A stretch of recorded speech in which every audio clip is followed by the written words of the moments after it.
साथियों नमस्कार। स्वागत है आपका हमारे स्टडी चैनल टॉप एस्पिरेंट में।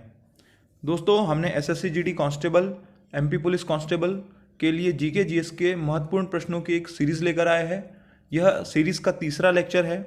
अगर आपने इसके पहले वाली दोनों सीरीज़ नहीं देखे हैं तो उसको आप देख लीजिएगा। इस सीरीज़ के माध्यम से हम आपके जीके जीएस के क्वेश्चन जो होते हैं वनडे एग्ज़ाम के, उनको कवर करेंगे और यह प्रश्न आपकी परीक्षा की दृष्टि से बहुत ही महत्वपूर्ण होने वाले हैं। दोस्तों आगे बढ़ते हैं, देखते हैं हमारा पहला प्रश्न। मानव शरीर की सबसे बड़ी अंतःस्रावी ग्रंथि है। हमारा ऑप्शन है पीयूष ग्रंथि, थायराइड ग्रंथि, एड्रिनल ग्रंथि और इनमें से कोई नहीं।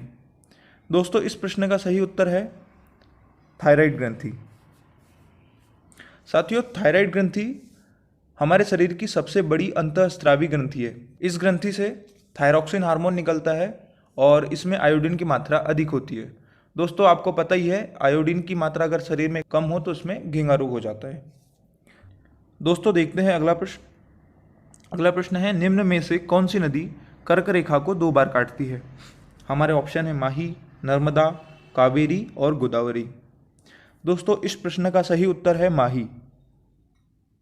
माही नदी मध्य प्रदेश के धार जिले से निकलती है जो कर्क रेखा को 2 बार काटती है।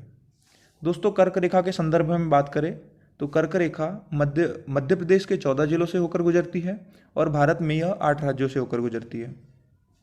अगले प्रश्न की ओर बढ़ते हैं। विश्व की सबसे गहरी झील कौन सी है। हमारे ऑप्शन है विक्टोरिया झील, सुपीरियर झील, बैकाल झील और आयर झील। इस प्रश्न का सही उत्तर है बैकाल झील। दोस्तों बैकाल झील विश्व की सबसे गहरी झील है। इसकी गहराई 1620 मीटर है और इसे पर्ल ऑफ साइबेरिया भी कहते हैं। दोस्तों अगर सुपीरियर झील की बात करें तो यह मीठे पानी की सबसे बड़ी झील है और जो विक्टोरिया झील है, विक्टोरिया झील तंजानिया और युगांडा के बीच अंतर्राष्ट्रीय सीमा बनाती है। हमारा चौथा प्रश्न है, भारत के संविधान में आपातकाल का उपबंध किस अनुच्छेद में है। पहला ऑप्शन है 352 से 360, दूसरा है 323 से 329, तीसरा है 252 से 260 और चौथा है 152 से 165। दोस्तों इस प्रश्न का सही उत्तर है 352 से 360। आपको बता दूं राष्ट्रीय आपातकाल का उपबंध हमारे अनुच्छेद 352 में है और राज्य में जो राष्ट्रपति शासन है वो अनुच्छेद 356 के तहत लगाया जाता है। अगला प्रश्न है, भारत का सबसे बड़ा इंडोर स्टेडियम है। साथियों हमारे ऑप्शन है किनन stadium Jamshedpur, Wankhede stadium Mumbai, Indira Gandhi stadium Delhi और शिवाजी स्टेडियम दिल्ली। मित्रों इस प्रश्न का सही उत्तर है इंदिरा गांधी स्टेडियम दिल्ली। इंदिरा गांधी स्टेडियम दिल्ली में जो स्थित है यह भारत का सबसे बड़ा इंडोर स्टेडियम है। किनन स्टेडियम की बात करें तो जमशेदपुर में है, क्रिकेट का स्टेडियम है। वानखेड़े भी क्रिकेट का स्टेडियम है और जो शिवाजी स्टेडियम है वह हॉकी का स्टेडियम है। अगला प्रश्न देखते हैं, शतरंज खेल का जन्मदाता देश कौन है। दोस्तों हमारे ऑप्शन है जापान, चीन, अमेरिका और भारत। इस खेल का जन्मदाता भारत देश को माना जाता है। दोस्तों शतरंज खेल के बारे में बता दूं, शतरंज का जो बोर्ड होता है उसे चेकर बोर्ड कहते हैं जिसमें 64 वर्ग बने होते हैं। दोस्तों बढ़ते हैं अगले प्रश्न की ओर। हमारा प्रश्न है 2020 तक ओलंपिक में भारतीय हॉकी टीम ने कुल कितने पदक जीते। दोस्तों इसमें प्रिंटिंग मिस्टेक है ऑप्शन में।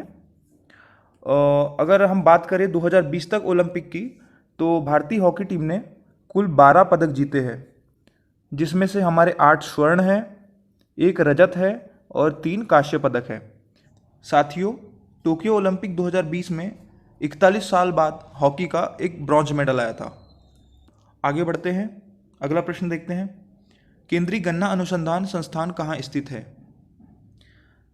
हमारे ऑप्शन है बेंगलुरु, आंध्र प्रदेश, अहमदाबाद और कोयम्बटूर। इस प्रश्न का सही उत्तर है कोयम्बटूर। दोस्तों कोयम्बटूर तमिलनाडु में स्थित है। आपको गन्ना उत्पादन के संबंध में एक तथ्य बताना चाहता हूँ, गन्ने का सर्वाधिक उत्पादन उत्तर प्रदेश में होता है। आगे बढ़ते हैं, देखते हैं अगला प्रश्न, खजुराहो के मंदिर कहाँ स्थित है।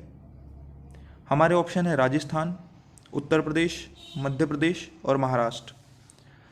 इस प्रश्न का सही उत्तर है मध्य प्रदेश।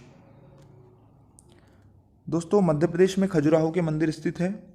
इनका निर्माण चंदेल शासकों द्वारा किया गया था और इन्हें 1986 में यूनेस्को की विश्व विरासत सूची में शामिल किया गया है। आगे बढ़ते हैं, देखते हैं हमारा अगला प्रश्न। वायुसेना की पूर्वी कमांड का मुख्यालय कहाँ स्थित है?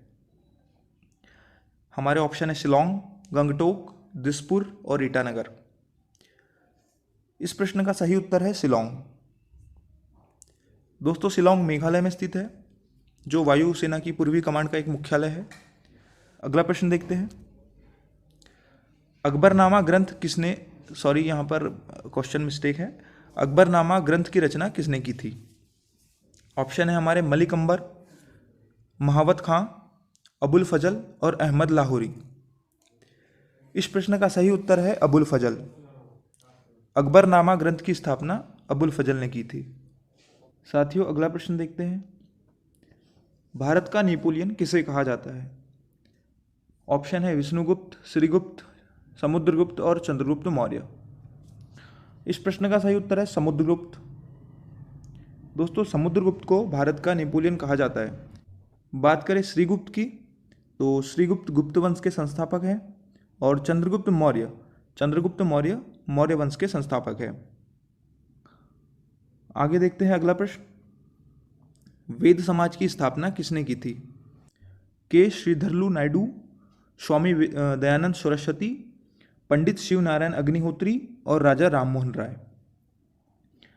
दोस्तों, इस प्रश्न का सही उत्तर है के श्रीधरलू नायडू। आपको बहुत सारी पुस्तक में केशव चंद्र सेन भी मिलेगा, पर अगर वास्तविक रूप से संस्थापक माने जाए वेद समाज के, तो के श्रीधरलू नायडू को प्राथमिकता दी जाती है। अगला प्रश्न देखते हैं। माइटोकॉन्ड्रिया की खोज किसने की थी? हमारे ऑप्शन है कैमिलो गोल्जी, डी डुवे, ऑल्टमैन और रॉबर्ट ब्राउन। दोस्तों, ऑल्टमैन ने 1886 में माइटोकॉन्ड्रिया की खोज की थी और जो डी डुवे है, इन्होंने लाइसोसोम की खोज की थी। रॉबर्ट ब्राउन ने केंद्रक की खोज की थी और गोल्जी बॉडी की खोज कैमिलो गोल्जी ने की थी। बढ़ते हैं अगले प्रश्न की ओर। हड्डियों में कितने प्रतिशत फास्फोरस होता है? ऑप्शन है 8, 10, 11 या 15। इस प्रश्न का सही उत्तर है 8। हड्डियों में 8% फास्फोरस होता है। अगले प्रश्न को देखते हैं। निम्न में से कौन सी धातु सबसे अधिक तन्य है? अर्थात किसमें तन्यता का गुण सबसे अधिक है निम्नलिखित में से? हमारे ऑप्शन है सोना, तांबा, लोहा और एल्यूमिनियम। दोस्तों, सोना एक ऐसी धातु है जिसमें अधिक तन्यता पाई जाती है। अगले प्रश्न की ओर बढ़ते हैं। गांधी इरविन समझौता भारत के निम्नलिखित में से किस आंदोलन से संबंधित था? हमारे ऑप्शन है भारत छोड़ो आंदोलन, दूसरा ऑप्शन है असहयोग आंदोलन, तीसरा है सविनय अवज्ञा आंदोलन। इस प्रश्न का सही उत्तर है दोस्तों सविनय अवज्ञा आंदोलन। साथियों, सविनय अवज्ञा आंदोलन की शुरुआत 1930 में हुई थी और यह गांधी इरविन समझौते के साथ मार्च 1931 में समाप्त हो गया। अगला प्रश्न देखते हैं। निम्नलिखित में से कौन फ्रांसीसी क्रांति के आदर्शों से प्रेरित था? ऑप्शन है टीपू सुल्तान, अरविंद घोष, बदरुद्दीन तैयब और एनी बेसेंट। इस प्रश्न का सही उत्तर है टीपू सुल्तान। यह फ्रांसीसी क्रांति के आदर्शों से प्रेरित थे। दोस्तों, फ्रांसीसी क्रांति 1789 ईस्वी से प्रारंभ हुई थी। दोस्तों, बढ़ते हैं अगले प्रश्न की ओर। हमारा अगला प्रश्न है। निम्न में से कौन सी नदी सिंधु नदी की सहायक नदी नहीं है? ऑप्शन है रावी, चिनाब, झेलम और गंगा। दोस्तों, इस प्रश्न का सही उत्तर है गंगा। गंगा नदी का उद्गम उत्तराखंड के गंगोत्री से होता है। इसकी कुल लंबाई 2525 किलोमीटर है। अगले प्रश्न की ओर बढ़ते हैं। हमारा अगला प्रश्न है। निम्न में से जम्मू और कश्मीर के बंजारे हैं? गद्दी चरवाहे, शेरपा, गुज्जर बकरवाल और भूटिया। सही उत्तर है गुज्जर बकरवाल। अगले प्रश्न को देखते हैं। प्लासी का युद्ध किस वर्ष लड़ा गया? साथियों, प्लासी का युद्ध 1757 में लड़ा गया। हमारा अगला प्रश्न है, आयुष्मान भारत की शुरुआत कब हुई? दोस्तों, आपको पता ही होगा, आयुष्मान भारत एक स्वास्थ्य क्षेत्र में सबसे बड़ी योजना मानी जाती है। इसका प्रारंभ 23 सितंबर 2018 को रांची के झारखंड से हुआ है। इस योजना के तहत 5 लाख तक का इलाज मुफ्त में होता है। दोस्तों, बढ़ते हैं अगले प्रश्न की ओर। हमारा अगला प्रश्न है, किस भारतीय संगीतकार को अकादमी पुरस्कार, जिसे हम ऑस्कर के नाम से जानते हैं, मिला है? हमारे ऑप्शन है AR रहमान, सोनू निगम, लता मंगेशकर और अलका याग्निक। दोस्तों, इस प्रश्न का सही उत्तर है AR रहमान। दोस्तों, ऑस्कर पुरस्कार की स्थापना 1929 को हुई है।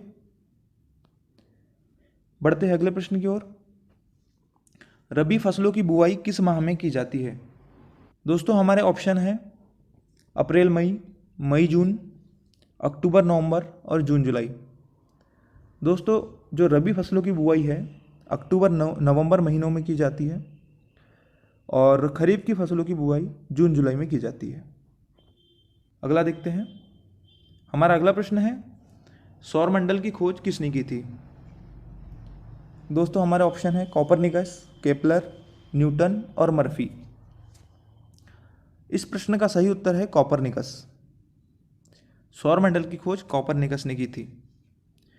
दोस्तों, इसी प्रकार आज की इस वीडियो को समाप्त करते हैं। दोस्तों, यह सीरीज हमने SSC GD के विगत वर्षों के प्रश्न पत्रों तथा MP पुलिस के विगत वर्षों के प्रश्न पत्र तथा आने वाले संभावित प्रश्नों को देखकर तैयार की है। अगर आपको इस वीडियो के माध्यम से थोड़ी भी हेल्प मिलती है तो दोस्तों के साथ शेयर कीजिएगा, हमारे चैनल को सब्सक्राइब कीजिएगा। मिलते हैं अगली वीडियो में।